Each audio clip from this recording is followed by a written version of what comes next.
Hello and welcome. In today's video I want to have a look at some of the ways which people could go to Ukraine.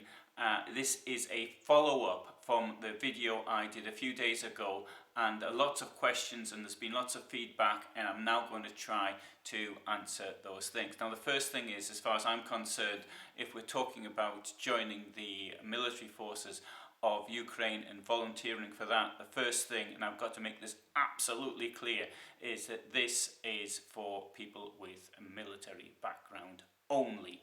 And I appreciate there's lots of really well-meaning people out there that want to do something to help, but being a soldier is not something you happen to learn reading a book for 20 minutes or something like that.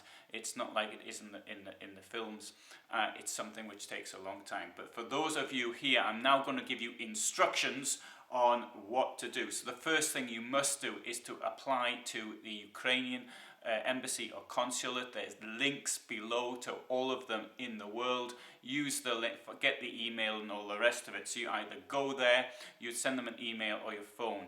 Lots of people are complaining to me that they are unable to get through, and I do appreciate this. The Ukrainian consulate was never designed to be a military recruitment centre. They don't have the staff, and they can't deal with the rush. That's what I believe is happening right now. If you can't get through, then keep trying. Somebody said to me, try 200 times.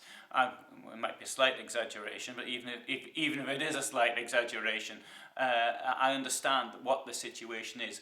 Go there in person. I realise that going in person may not be all that difficult. Somebody said to me from Washington State, well, he can't go to the other side of the country. Well, in fact, he could actually go to San Francisco. There's a consulate there.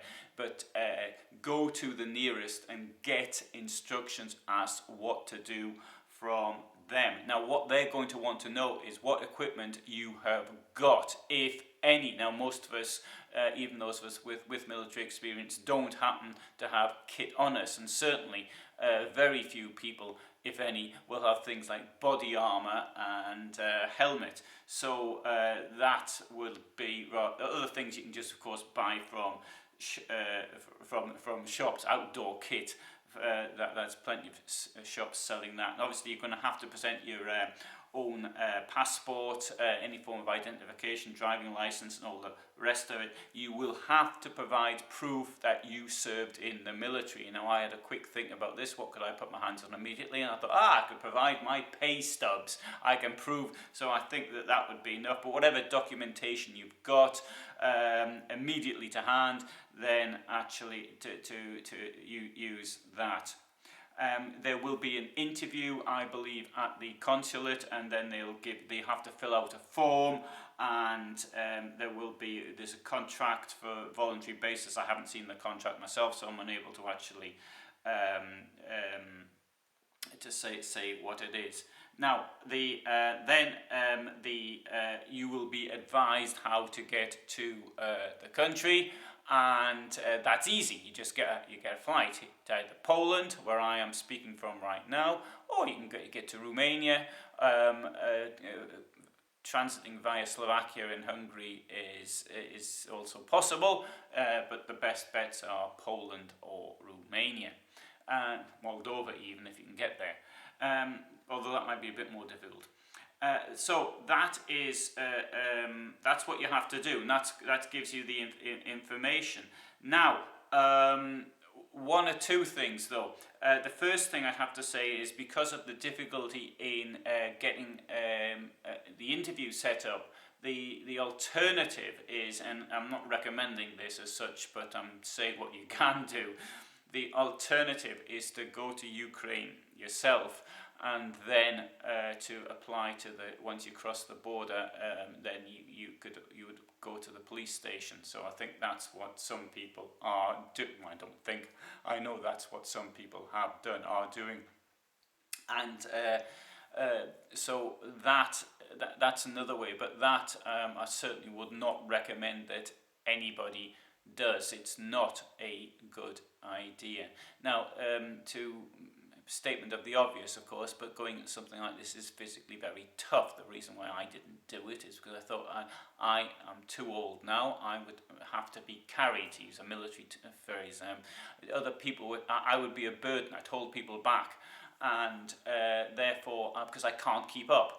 And so this is something that, you know, it's physically very, very demanding. And of course, there are these basic military skills, which I said in the other video, which I believe that today many people don't have unless they've done military training. So this is really, really important. What if you want to do other things? What if you want to do the other type of work I mentioned earlier, so the humanitarian type of things? Well, once more, what I suggest you do is that you would write an email first of all, maybe then a phone call, or go in person to the Ukrainian embassy, say what you can do and that you want to actually help. But of course, at the moment, the big requirement is in military related, although if you can, medical or other ancillary services to that, then people of that will be needed too. There are so many volunteers in Ukraine at the moment. Something I've heard every single news channel say is that men cannot leave Ukraine. That's not actually true. Men can leave Ukraine.